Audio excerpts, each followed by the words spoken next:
ವೀಕ್ಷಕರೆಲ್ಲರಿಗೂ ನಮ್ಮ ವಾಹಿನಿಯ ದೈನಿಕ ರಾಶಿ ಫಲ ವಿಶೇಷ ಕಾರ್ಯಕ್ರಮಕ್ಕೆ ಸ್ವಾಗತ. ಇವತ್ತಿನ ಈ ವಿಡಿಯೋದಲ್ಲಿ ನಾವು ವರ್ಷ 2025ರ ಆಗಸ್ಟ್ ತಿಂಗಳಿನ 21 ಮತ್ತು 22ನೇ ತಾರೀಕಿನ ದಿನಗಳ ಮಿಥುನ ರಾಶಿಯ ದೈನಿಕ ಫಲಗಳನ್ನು ತಿಳಿದುಕೊಳ್ಳಲಿದ್ದು, ಇಲ್ಲಿ ಈ ದಿನಗಳು ಮಿಥುನ ರಾಶಿಯ ಜಾತಕದವರ ಪಾಲಿಗೆ ಹೇಗೆ ಸಾಬೀತಾಗಲಿವೆ ಅನ್ನೋದೆಲ್ಲವನ್ನ ಇಲ್ಲಿ ವಿಸ್ತಾರ ರೂಪದಲ್ಲಿ ತಿಳಿದುಕೊಳ್ಳೋಣ. ವಿಡಿಯೋ ಪ್ರಾರಂಭಿಸುವುದಕ್ಕೂ ಮುನ್ನ ಎಂದಿನಂತೆ ನಮ್ಮ ವಿನಂತಿ ಎಂದರೆ, ನೀವಿನ್ನೂ ನಮ್ಮ ಚಾನೆಲ್ ಸಬ್ಸ್ಕ್ರೈಬ್ ಮಾಡಿಲ್ಲವೆಂದರೆ ಈ ಕೂಡಲೇ ನಮ್ಮ ಚಾನೆಲ್ ಅನ್ನು ಸಬ್ಸ್ಕ್ರೈಬ್ ಮಾಡಿ. ಜತೆಗೆ ನಮ್ಮೆಲ್ಲ ವಿಡಿಯೋಗಳ ನಿರಂತರ ಅಪ್ಡೇಟ್ಸ್ಗಳಿಗಾಗಿ ತಪ್ಪದೇ ಪಕ್ಕದ ಬೆಲ್ ಐಕಾನ್ ಬಟನ್ ಕೂಡ ಕ್ಲಿಕ್ ಮಾಡಿ. ನಿಮ್ಮ ಜೀವನದಲ್ಲಿಯೂ ಏನಾದರೂ ಸಮಸ್ಯೆಗಳು ಬಾಧಿಸುತ್ತಲಿದ್ದರೆ ಈ ಕೂಡಲೇ ಸ್ಕ್ರೀನ್ ಮೇಲೆ ಕಾಣ್ತಿರುವ ನಮ್ಮ ಗುರೂಜಿ ನಂಬರಿಗೆ ಕರೆ ಮಾಡಿ ಶೀಘ್ರವೇ ಶಾಶ್ವತ ಪರಿಹಾರ ಕಂಡುಕೊಳ್ಳಿ. ವೀಕ್ಷಕರೇ, ಆಗಸ್ಟ್ ತಿಂಗಳಿನ 21ನೇ ತಾರೀಕಿನ ದಿನವು ಗುರುವಾರದ ದಿನವಾಗಿರಲಿದ್ದು, ಇಲ್ಲಿ ಶ್ರಾವಣ ಮಾಸದ ಕೃಷ್ಣ ಪಕ್ಷದ ತ್ರಯೋದಶಿಯ ತಿಥಿ ಇರಲಿದೆ. ಹಾಗೆ ಈ ದಿನದಂದು ಪುಷ್ಯ ನಕ್ಷತ್ರದ ಗೋಚರದ ಜತೆಗೆ ವ್ಯತಿಪಾತ ಹೆಸರಿನ ಯೋಗವಿರಲಿದೆ. ಚಂದ್ರದೇವನು ಈ ದಿನದಂದು ಕರ್ಕ ರಾಶಿಯಲ್ಲಿ ಗೋಚರಿಸಲಿದ್ದು, ಇಲ್ಲಿ ಸೂರ್ಯದೇವನು ಸಿಂಹ ರಾಶಿಯಲ್ಲಿ ವಿರಾಜಮಾನನಾಗಿರಲಿದ್ದಾನೆ. ಈ ದಿನದಂದು ಅಭಿಜಿತ ಮುಹೂರ್ತವು ಬೆಳಗಿನ 11:58 ಹಿಡಿದು ಮಧ್ಯಾಹ್ನದ 12:50 ಇರಲಿದೆ. ಇನ್ನು ಆಗಸ್ಟ್ ತಿಂಗಳಿನ 22ನೇ ತಾರೀಕಿನ ದಿನವು ಶುಕ್ರವಾರದ ದಿನವಾಗಿರಲಿದ್ದು, ಇಲ್ಲಿಯೂ ಕೂಡ ಶ್ರಾವಣ ಮಾಸದ ಕೃಷ್ಣ ಪಕ್ಷದ ಚತುರ್ದಶಿಯ ತಿಥಿ ಇರಲಿದೆ. ಹಾಗೆ ಈ ದಿನದಂದು ಆಶ್ಲೇಷ ನಕ್ಷತ್ರದ ಗೋಚರದ ಜತೆಗೆ ವರಿಯನ್ ಹೆಸರಿನ ಯೋಗವಿರಲಿದೆ. ಚಂದ್ರದೇವನು ಈ ದಿನದಂದು ಸಹ ಕರ್ಕ ರಾಶಿಯಲ್ಲಿ ಗೋಚರಿಸಲಿದ್ದು, ಇಲ್ಲಿ ಸೂರ್ಯದೇವನು ಕೂಡ ಸಿಂಹ ರಾಶಿಯಲ್ಲಿಯೇ ವಿರಾಜಮಾನನಾಗಿರಲಿದ್ದಾನೆ. ಇನ್ನು ಈ ದಿನದಂದು ಅಭಿಜಿತ ಮುಹೂರ್ತವು ಬೆಳಗಿನ 11:58 ಹಿಡಿದು ಮಧ್ಯಾಹ್ನದ 12:50 ಇರಲಿದೆ. ವೀಕ್ಷಕರೇ, ಈಗ ಮೊದಲಿಗೆ ಇಲ್ಲಿ ಆಗಸ್ಟ್ ತಿಂಗಳಿನ 21ನೇ ತಾರೀಕಿನ ದಿನದ ಮಿಥುನ ರಾಶಿಯ ದೈನಿಕ ಫಲಗಳನ್ನು ತಿಳಿದುಕೊಳ್ಳುವುದಾದರೆ, ಈ ದಿನದಂದು ಚಂದ್ರದೇವನು ಕರ್ಕ ರಾಶಿಯ ಮೂಲಕ ನಿಮ್ಮ ದ್ವಿತೀಯ ಭಾವದಲ್ಲಿ ಗೋಚರಿಸಲಿದ್ದಾನೆ.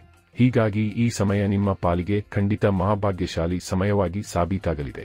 ವಿಶೇಷವಾಗಿ ಈ ದಿನದಂದು ನಿಮ್ಮ ಮೇಲೆ ಪಾರಿವಾರಿಕ ಸುಖದ ಸುರಿಮಳೆ ಉಂಟಾಗಲಿದೆ. ಅಲ್ಲದೆ ಇಲ್ಲಿ ನಿಮ್ಮ ಪರಿವಾರದಲ್ಲಿ ಅಶಾಂತಿಯ ವಾತಾವರಣವಿದ್ದರೆ ಅದರಲ್ಲಿಯೂ ಸುಧಾರಣೆ ಕಂಡುಬರಲಿದೆ. ವಿಶೇಷವಾಗಿ ಈ ಹಿಂದಿನ ದಿನಗಳ ನಕಾರಾತ್ಮಕತೆಯಿಂದಾಗಿ ರೋಗಗಳು ನಿಮ್ಮನ್ನ ಬಾಧಿಸುತ್ತಲಿದ್ದರೆ ಅದರಲ್ಲೂ ಖಂಡಿತ ಈಗ ಸುಧಾರಣೆ ಕಂಡುಬರಲಿದೆ. ಹೀಗಾಗಿ ಈ ದಿನದಂದು ನಿಮ್ಮಲ್ಲಿ ಜೋಶ್, ಉತ್ಸಾಹ, ವೇಗದ ಗತಿ ಕಂಡುಬರಲಿದೆ. ಈ ದಿನದಂದು ನಿಮಗೆ ಪಾಲುದಾರಿಕೆಯಿಂದಾಗಿ ಅಧಿಕ ಲಾಭದ ಪ್ರಾಪ್ತಿ ಉಂಟಾಗಲಿದೆ. ಇಲ್ಲಿ ಪಾಲುದಾರಿಕೆಗೆ ಸಂಬಂಧಿತ ದೊಡ್ಡ ನಿರ್ಧಾರಗಳನ್ನು ಸಹ ನೀವು ತೆಗೆದುಕೊಳ್ಳಲು ಸಾಧ್ಯವಾಗಲಿದೆ. ಈ ವಿಶೇಷ ಸಮಯದಲ್ಲಿ ನೀವು ನಿಮ್ಮ ಗ್ರಾಹಕರನ್ನ ನಿಮ್ಮತ್ತ ಸೆಳೆದುಕೊಳ್ಳಲು ಸಾಧ್ಯವಾಗಲಿದೆ. ಜತೆಗೆ ಇಲ್ಲಿ ನಿಮಗೆ ಧನ ಸಂಪಾದನೆಗಾಗಿ ಹೊಸ ಮಾರ್ಗಗಳು ಕೂಡ ಕಂಡುಬರಲಿವೆ. ಒಂದೊಮ್ಮೆ ನಿಮ್ಮ ವ್ಯಾಪಾರ ಕ್ಷೇತ್ರದಲ್ಲಿ ನೀವು ದೀರ್ಘಕಾಲದಿಂದಲೂ ಏನಾದರೂ ಪ್ರಮಾದಗಳನ್ನು ಮಾಡಿಕೊಂಡು ಬರುತ್ತಲಿದ್ದರೆ ಈ ದಿನದಂದು ಆ ಎಲ್ಲ ಪ್ರಮಾದಗಳನ್ನು ಸರಿಪಡಿಸಿಕೊಳ್ಳಲು ಯೋಜನೆ ರೂಪಿಸಿಕೊಳ್ಳಲಿದ್ದೀರಿ. ಇದರಿಂದಾಗಿ ಇಲ್ಲಿ ನಿಮ್ಮ ಭವಿಷ್ಯ ಸುಭದ್ರಗೊಳ್ಳುವುದಲ್ಲದೆ ನಿಮ್ಮ ಪಾಲಿಗೆ ಧನ ವೃದ್ಧಿಯ ಯೋಗವನ್ನು ಸಹ ಹೊತ್ತು ತರಲಿದೆ. ಈ ದಿನದಂದು ನಿಮ್ಮ ಪರಿವಾರಕ್ಕೆ ಸಂಬಂಧಿತ ಪೆಂಡಿಂಗ್ ಕಾರ್ಯಗಳು ಕೂಡ ಸಂಪನ್ನವಾಗಲಿವೆ. ಜತೆಗೆ ಇಲ್ಲಿ ನಿಮ್ಮ ಮತ್ತು ನಿಮ್ಮ ಮನೆಯ ಸುಂದರತೆಗಾಗಿ ನೀವು ಒಂದಿಷ್ಟು ಗಮನ ನೀಡಲಿದ್ದೀರಿ. ಇನ್ನು ಇದರ ನಂತರದಲ್ಲಿ ಆಗಸ್ಟ್ ತಿಂಗಳಿನ 22ನೇ ತಾರೀಕಿನ ದಿನದ ಮಿಥುನ ರಾಶಿಯ ದೈನಿಕ ಫಲಗಳ ಕುರಿತಾಗಿ ತಿಳಿದುಕೊಳ್ಳುವುದಾದರೆ, ಈ ದಿನದಂದು ನೀವು ಧನಧಾನ್ಯದಿಂದ ಸಂಪನ್ನರಾಗಿ ಕಂಡುಬರಲಿದ್ದೀರಿ. ಇಲ್ಲಿ ವಿಶೇಷ ರೂಪದಲ್ಲಿ ನಿಮ್ಮ ಮೇಲೆ ಮಹಾಲಕ್ಷ್ಮಿ ಮಾತೆಯ ಅಪಾರ ಕೃಪೆಯ ಸುರಿಮಳೆ ಉಂಟಾಗಲಿದೆ. ಹೀಗಾಗಿ ಈ ದಿನದಂದು ನಿಮ್ಮ ವ್ಯಾಪಾರದಲ್ಲಿ ನೀವು ಉನ್ನತಿಯನ್ನು ಹೊಂದಿರಲಿದ್ದೀರಿ.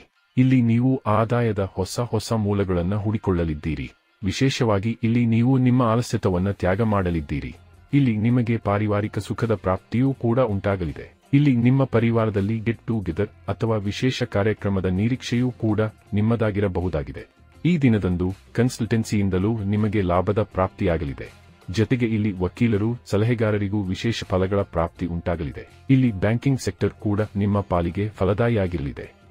ಜತೆಗೆ ಇಲ್ಲಿ ಜಮೀನಿಗೆ ಸಂಬಂಧಿತ ದೊಡ್ಡ ಲಾಭದ ಪ್ರಾಪ್ತಿಯೂ ಕೂಡ ಈ ದಿನದಂದು ನಿಮಗೆ ಲಭಿಸಬಹುದಾಗಿದೆ. ಈ ವಿಶೇಷ ಸಮಯದಲ್ಲಿ ನೀವು ಸ್ಟಾಕ್ ಮಾರ್ಕೆಟ್, ಕಮೋಡಿಟಿ ಸೆಕ್ಟರ್ನಿಂದಲೂ ಲಾಭವನ್ನು ಹೊಂದಬಹುದಾಗಿದೆ. ಇಲ್ಲಿ ನಿಮಗೆ ಲಾಟರಿಯ ತನಕದ ಯೋಗವಿರಲಿದೆ. ಈ ದಿನದಂದು ನೀವು ನಿಮ್ಮ ವ್ಯಾಪಾರದಲ್ಲಿ ಹೂಡಿಕೆ ಅಥವಾ ಪರಿವರ್ತನೆಯನ್ನು ಸಹ ಮಾಡಬಹುದಾಗಿದೆ. ಇಲ್ಲಿ ಮಾಡುವ ಪರಿವರ್ತನೆ ಮತ್ತು ಹೂಡಿಕೆಗಳು ಖಂಡಿತ ನಿಮಗೆ ಲಾಭವನ್ನು ಹೊತ್ತು ತರಲಿವೆ. ಈ ವಿಶೇಷ ಅವಧಿಯಲ್ಲಿ ನಿಮಗೆ ನೌಕರಿಯ ಕ್ಷೇತ್ರದಲ್ಲಿಯೂ ಉತ್ತಮ ಫಲಗಳು ಲಭಿಸಲಿದ್ದು, ಇಲ್ಲಿ ಕೆಲಜಾತಕದವರಿಗೆ ಪ್ರಮೋಷನ್, ಇನ್ಕ್ರಿಮೆಂಟ್ ಭಾಗ್ಯವೂ ಖಂಡಿತ ಇರಲಿದೆ. ಜತೆಗೆ ಇಲ್ಲಿ ಐಟಿ ಸೆಕ್ಟರ್ ಕೂಡ ನಿಮ್ಮ ಪಾಲಿಗೆ ಸದೃಢವಾಗಿ ಗೋಚರಿಸಲಿದೆ. ಈ ವಿಶೇಷ ಸಮಯದಲ್ಲಿ ವಿದ್ಯಾರ್ಥಿಗಳು ಕೂಡ ಉತ್ತಮ ಫಲಗಳನ್ನು ಹೊಂದಿರಲಿದ್ದು, ಇಲ್ಲಿ ವಿದ್ಯಾರ್ಥಿಗಳು ಓದಲು ಕುಳಿತುಕೊಳ್ಳುತ್ತಾರಾದರೆ ಖಂಡಿತ ಏಕಾಗ್ರತೆಯನ್ನು ಹೊಂದಲಿದ್ದಾರೆ. ಒಟ್ಟಾರೆಯಾಗಿ ಇಲ್ಲಿ ಈ 2 ದಿನಗಳು ನಿಮ್ಮ ಪಾಲಿಗೆ ಲಾಭದಾಯಕವಾಗಿ ಸಾಬೀತಾಗಲಿದ್ದು, ತಪ್ಪದೇ ಈ ಸಮಯದ ಸದುಪಯೋಗ ಪಡೆದುಕೊಂಡು ಮುನ್ನಡೆಯಬೇಕು. ವೀಕ್ಷಕರೇ, ಇದು ಈ 2 ದಿನಗಳ ಮಿಥುನ ರಾಶಿಯ ದೈನಿಕ ಫಲಗಳ ಸಂಪೂರ್ಣ ಮಾಹಿತಿ. ಈ ಮಾಹಿತಿ ನಿಮಗೆ ಇಷ್ಟವಾದರೆ ವಿಡಿಯೋವನ್ನು ಲೈಕ್ ಮತ್ತು ಶೇರ್ ಮಾಡಿ. ಹಾಗೆ ಚಾನೆಲ್ ಸಬ್ಸ್ಕ್ರೈಬ್ ಮಾಡುವುದರೊಂದಿಗೆ ನಿರಂತರ ವಿಡಿಯೋ ಅಪ್ಡೇಟ್ಸ್ಗಳಿಗಾಗಿ ತಪ್ಪದೇ ಪಕ್ಕದ ಬೆಲ್ ಐಕಾನ್ ಬಟನ್ ಕೂಡ ಕ್ಲಿಕ್ ಮಾಡಿ.